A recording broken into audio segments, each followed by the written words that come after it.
Inna Allah wa malaikatahu wa Rasul sallallahu alaihi wasallam.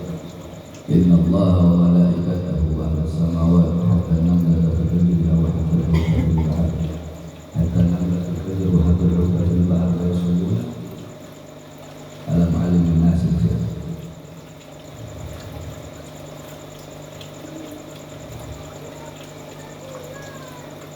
Wa sallallahu alaihi wasallam. Inna Allah subhanahu wa ta'ala wa malaikatahu wa ahla samawati wa ardih hatta an-namla fi fajriha hatta an-namla fi juhriha wa hatta al-hud fil bahr la yasuduna ala ma'alimin nas al-khair.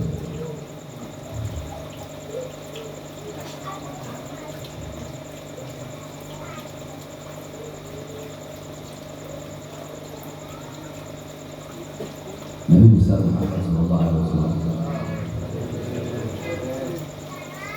dalam hadis beliau bersabda, Inna Allah, sesungguhnya Allah subhanahu wa ta'ala, wa malaikatahu, Allah beserta para malaikat-malaikatnya, wa ahla samawati, Allah beserta para malaikat beserta juga para penghuni-penghuni atau penduduk-penduduk langitnya. Wa ardih, Allah beserta para malaikat beserta para penduduk penghuni langit beserta juga para penghuni dan penduduk bumi. Hatta namlat fi juhriha, sekalipun semut-semut yang berada di dalam lubangnya. Wa hatta al-hut fil bahr, sekalipun atau sehingga ikan-ikan yang berada dalam lautan, mereka semua la yusalluna, sungguh mendoakan ala, terhadap, kepada siapa? Muallimin nasil khair, orang-orang yang mengajarkan kebaikan. Yakni Allah Subhanahu wa taala beserta para malaikatnya, beserta penduduk langit, beserta penduduk bumi. Sekalipun semut-semut yang berada dalam lubang, ikan paus yang berada dalam lautan, al-hud, ikan paus di sini yang mewakili seluruh ikan-ikan yang berada dalam lautan. Sekalipun ikan-ikan yang berada dalam lautan, mereka semua mendoakan kepada orang-orang yang mengajarkan kebaikan. Yakni Allah Subhanahu wa taala. Kemudian para malaikat-malaikat Allah Subhanahu wa taala, baik malaikat yang menghuni langit, malaikat yang menghuni bumi, malaikat yang menghuni gunung, malaikat yang menghuni lembah-lembah, baik malaikat yang ada di langit ataupun malaikat yang ada di bumi, beserta seluruh penduduk langit. Penduduk langit ada ilman, penduduk langit ada ilman, ada wildan, ada bidadari, ada para malaikat, yang dimana para ulama mengatakan penduduk langit dan penduduk bumi jumlahnya 10 kali lipat lebih banyak daripada penduduk bumi. Berarti kalau penduduk bumi itu jumlahnya, contoh misalnya ada 1000 triliun, maka penduduk langit 10.000 triliun. Kalau penduduk bumi ada 10.000 triliun, maka penduduk langit ada 100.000 triliun. Itu jumlahnya. Jadi perbandingan penduduk langit dengan penduduk bumi itu 10 banding 1. 1 penduduk bumi, 10 penduduk yang ada di langit. Ya, ini mereka semua doakan kepada orang yang mengajarkan kebaikan. Siapa? Para ulama. Para ulama didoakan oleh para malaikat. Para ulama didoakan oleh para penghuni langit. Bahkan semut-semut yang berada dalam lubang-lubang mereka, sarang-sarang mereka, kita tidak bisa menghitung berapa banyak semut yang berada di muka bumi Allah Subhanahu wa taala. Ikan-ikan yang berada dalam laut, kita tidak bisa menghitung. Mereka semua mendoakan orang-orang yang mengajarkan kebaikan, yakni para ulama, yakni orang-orang alim.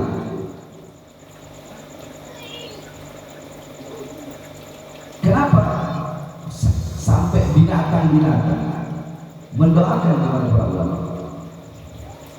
Manfaat apa yang diperoleh oleh binatang dari ulama sehingga binatang-binatang tersebut mendoakan para ulama? Kan biasanya kan, yakni kita mendoakan kepada seseorang yang memberikan kepada kita manfaat. Contoh, kita ngasih hadiah barang kepada seseorang, maka seseorang yang telah mendapatkan manfaat barang yang kita berikan itu, dia akan mendoakan semoga Allah tambah kebaikan.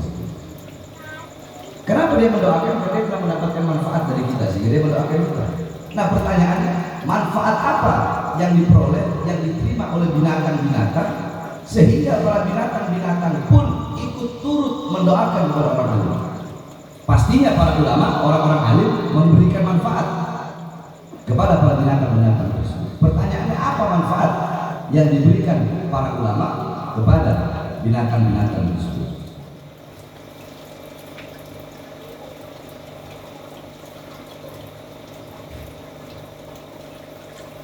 Yani innaha khuliqat limasalihil ibad wa manafihim, wal ulama humul ladzina yubayyinuna ma yahillu minha wa ma yahrum wa yusuna bil ihsan ilaiha wa nafi dharar anha. Afadahu Ibnu Jamaah. Al-Imam Ibnu Jamaah radhiyallahu anhu, beliau berkata bahwasanya binatang-binatang Allah Subhanahu wa taala ciptakan untuk maslahat bagi hamba-hamba Allah Subhanahu wa taala. Dan binatang-binatang itu memberikan memberikan maslahat dan memberikan manfaat. Seperti bahain, binatang-binatang ternak, sapi, kambing. Sapi dagingnya bisa dimakan, kambing susunya sapi bisa diminum, kambing dagingnya bisa dimakan, susunya bisa diminum. Yakni binatang memberikan maslahat, memberikan manfaat buat manusia. Makanya ada sebuah syair yang bunyi syair tersebut, cinta itu adalah ruh hewani yang mengorbankan dirinya untuk menjadi ruh tumbuhan yang mengorbankan dirinya untuk menjadi ruh hewani. Ruh hewani mengorbankan dirinya untuk menjadi ruh yang menghamili Maryam. Nah, itu syair. Ruh tumbuhan mengorbankan dirinya untuk menjadi ruh tumbuhan mengorbankan dirinya untuk menjadi ruh hewani. Ruh hewani mengorbankan dirinya untuk menjadi ruh yang menghamili Maryam. Apa maksudnya? Maksudnya tumbuh-tumbuhan, rerumputan itu dimakan oleh binatang-binatang, dimakan oleh sapi, dimakan oleh kambing, sehingga dari tumbuhan-tumbuhan itulah binatang-binatang tersebut makan sehingga menjadi darah daging dari binatang tersebut. Nah, itu maksudnya ruh tumbuhan mengorbankan dirinya untuk menjadi ruh hewani. Ruh hewani mengorbankan dirinya untuk menjadi ruh yang menghamili Maryam. Apa maksudnya ruh yang menghamili Maryam? Maksudnya adalah yakni Nabi Allah Isa, Nabi Allah Isa alaihissalam. Maksudnya Sayyidatuna Maryam alaihissalam ketika hamil Nabi Allah Isa itu beliau makan. Yakni apa yang dimakan itu menjadi darah daging. Yakni kita memakan binatang-binatang, kita memakan sapi, kita makan kambing, kita makan ayam, kita makan ikan. Nah, itu jadi yakni Allah menciptakan para binatang-binatang ini membawa maslahat, membawa manfaat bagi kita. Manfaatnya bagi kita memakan binatang tersebut. Ya, ini sebagaimana dalam syair tadi. Ruh tumbuhan mengorbankan dirinya untuk menjadi ruh hewan. Maksudnya binatang itu mereka makan tumbuhan. Ruh hewani mengorbankan dirinya untuk menjadi ruh yang menghamili Maryam, maksudnya menjadi manusia. Ya, di darah. Makanya dikatakan oleh Rasulullah, ala inna fil jasadi mudghatan idza salahat salaha jasadu kullu wa idza fasada jasadu kullu ala wahiyat. Yakni di dalam diri manusia ada segumpal daging. Kalau daging itu baik seluruh anggota tubuh. Kalau daging itu rusak seluruh anggota tubuh. Daging itu adalah hati. Yakni orang kalau hatinya baik, seluruh anggota tubuhnya baik. Orang kalau hatinya rusak, seluruh anggota tubuhnya rusak. Nah, hati itu tumbuh dari makanan. Kalau yang masuk makanan yang baik, hatinya akan menjadi hati yang baik. Baik buruknya jawari, baik buruknya anggota tubuh tergantung kepada hati. Baik buruknya hati tergantung makanan yang masuk. Kenapa? Karena hati itu tumbuh dari makanan. Nah, itu maksudnya yakni binatang-binatang itu memberikan maslahat dan manfaat bagi hamba-hamba Allah Subhanahu wa taala, bagi manusia.